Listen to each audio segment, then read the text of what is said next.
आज हम लोग पढ़ने वाले हैं कक्षा 4 हिंदी व्याकरण में विराम चिन्ह।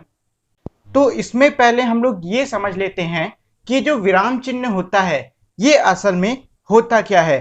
देखिए, जब भी हम हिंदी में कोई वाक्य लिखते हैं या फिर पढ़ते हैं तो आपने देखा होगा लिखते और पढ़ते वक्त वाक्य के बीच में या फिर वाक्य के अंदर काफी सारे चिन्ह लगे होते हैं या फिर लगाए जाते हैं। जैसे कि आपने देखा है कोई सवाल खत्म हो रहा है तो उसके पीछे आपको एक चिन्ह दिखेगा, कोई जवाब खत्म हो रहा है उसके पीछे आपको एक चिन्ह दिखेगा, एक जगह पे कई सारी चीजें दी हुई हैं उनके बीच में आपको कुछ चिन्ह दिखेंगे। तो ये जो सारे ही चिन्ह होते हैं इनको हम कहते हैं विराम चिन्ह। तो ये तो हो गया कि विराम चिन्ह होते क्या हैं।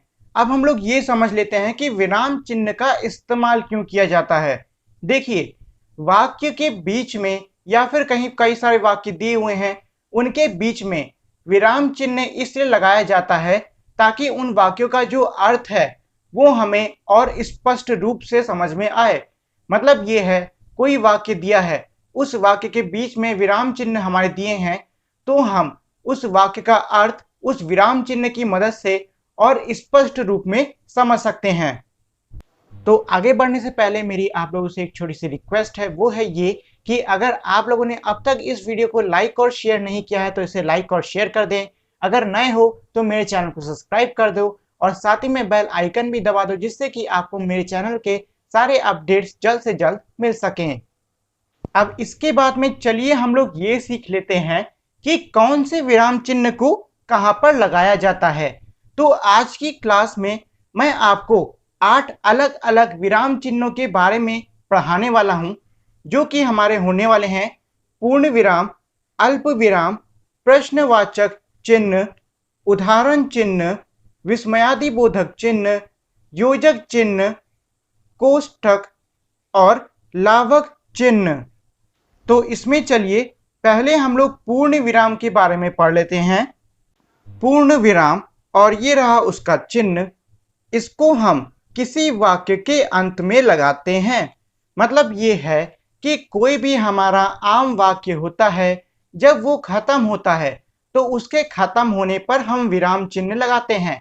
इसको आप ऐसे भी समझ सकते हो कि अगर किसी वाक्य में कहीं पर विराम चिन्ह आ जाता है तो इसका मतलब ये है कि वो वाक्य उसी जगह पर खत्म हो जाएगा। ऐसा नहीं है कि आप उसके बाद में कोई वाक्य लिख नहीं सकते हो, आप लिख सकते हो लेकिन वो वाक्य नया वाक्य होगा। जैसे कि मैं भारत में रहता हूं, तो देखो इस वाक्य में क्या कह रहे हैं कि मैं भारत में रहता हूं और हूं के बाद में इन्होंने पूर्ण विराम का निशान लगा दिया है। तो देखो अब क्योंकि यहाँ पे पूर्ण विराम का चिन्ह आ चुका है तो मैं भारत में रहता हूं, ये वाक्य हमारा यहीं पर खत्म हो जाएगा। इसी तरीके से मुझे गाना अच्छा लगता है, मतलब ये है कि मुझको गाना अच्छा लगता है। तो है के बाद में आपको पूर्ण विराम का चिन्ह दिख रहा है तो है के बाद में ही ये जो हमारा वाक्य था मुझे गाना अच्छा लगता है ये खत्म हो जाएगा। इसके बाद में है अल्प विराम। इसका इस्तेमाल हम किसी वाक्य के बीच में थोड़ा रुकने और किसी व्यक्ति या वस्तु को दूसरे से अलग दिखाने के लिए करते हैं। मतलब ये है कि अल्प विराम जो है इसके दो काम होते हैं। पहला काम तो ये है कि अगर किसी वाक्य के बीच में अल्प विराम लगा हो या फिर लगाया गया हो तो जब हम उस वाक्य को पढ़ेंगे तो पढ़ते वक्त जहां पे अल्प विराम लगा है हम उस जगह पर कुछ क्षणों के लिए रुक जाएंगे। ठीक है, जैसे कि धीरे चलो, उसके बाद आपको अल्प विराम का चिन्ह दिख रहा है तो हम यहाँ पे रुक जाएंगे। मतलब यह है कि हम इसको ऐसे नहीं पढ़ेंगे धीरे चलो नहीं तो गिर जाओगे, हमें इस वाक्य को ऐसे नहीं पढ़ना है बल्कि हम इस वाक्य को ऐसे पढ़ेंगे धीरे चलो नहीं तो गिर जाओगे। तो यहां मैंने चलो के बाद में कुछ देर के लिए मतलब मैं रुका, तो यह है हमारा अल्प विराम का पहला काम। दूसरा जो इसका इस्तेमाल है वो हम लोग दो से ज्यादा चीजों को या फिर व्यक्तियों को अलग अलग दिखाने के लिए करते हैं। जैसे कि सेब, केला और तरबूज तीनों ले आओ। अब देखो आपको सेब के बाद में अल्प विराम दिख रहा है कि नहीं दिख रहा है, तो हम यहाँ पे सेब को केले से अलग दिखाने के लिए उसमें अल्प विराम का इस्तेमाल कर रहे हैं। इसका मतलब ये है कि ये जो अल्प विराम होता है इसका इस्तेमाल चीज़ों को अलग अलग दिखाने के लिए किया जाता है और साथ ही में अल्प विराम का इस्तेमाल हम किसी भी वाक्य पे रुकने के लिए मतलब किसी भी वाक्य के बीच में रुकने के लिए भी करते हैं। इसके बाद अगला है प्रश्नवाचक चिन्ह। इसका प्रयोग किसी प्रश्न के अंत में होता है।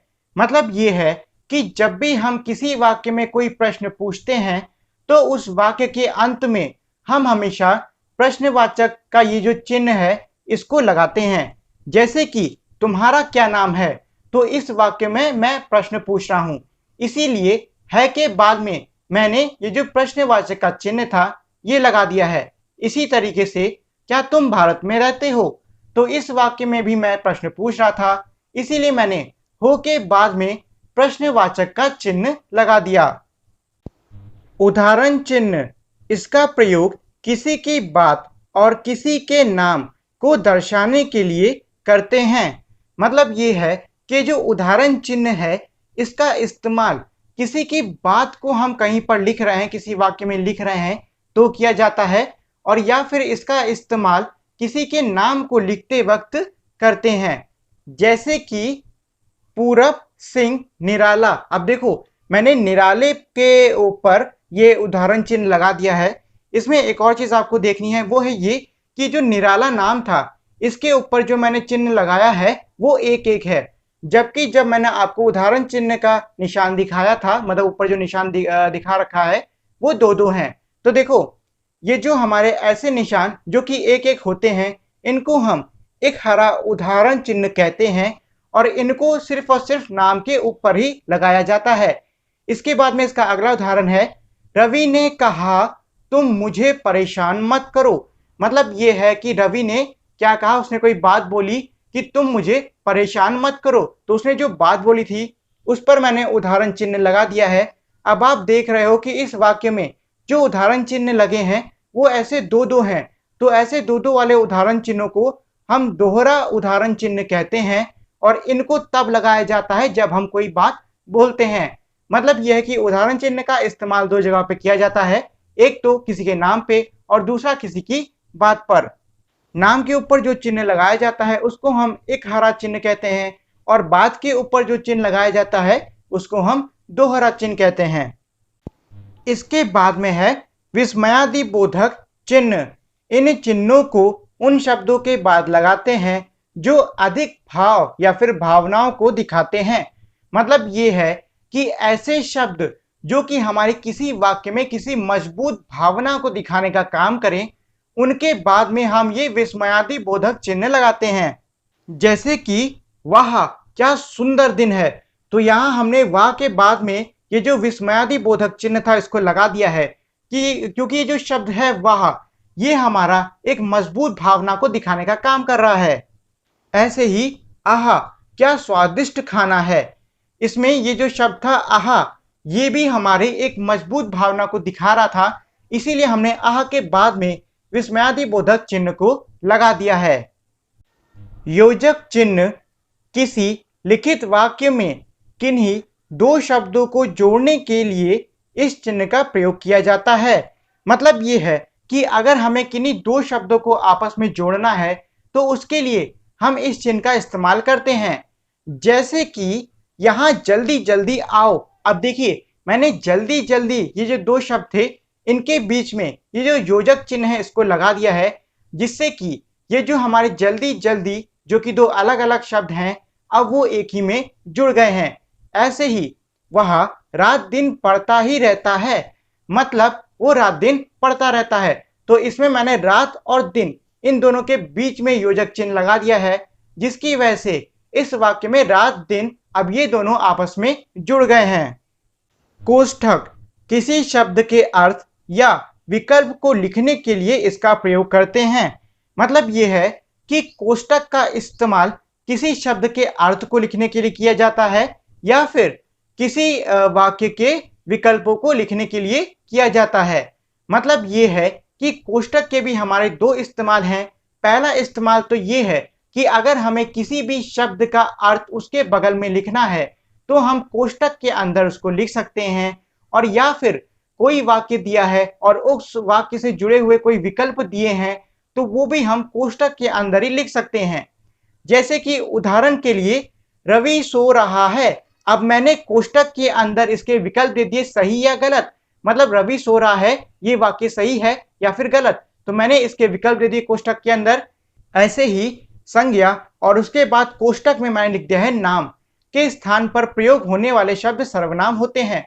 अब देखो आप लोग जानते हो संज्ञा क्या होती है, दुनिया के सारे नाम हमारे क्या होंगे, संज्ञा होंगे।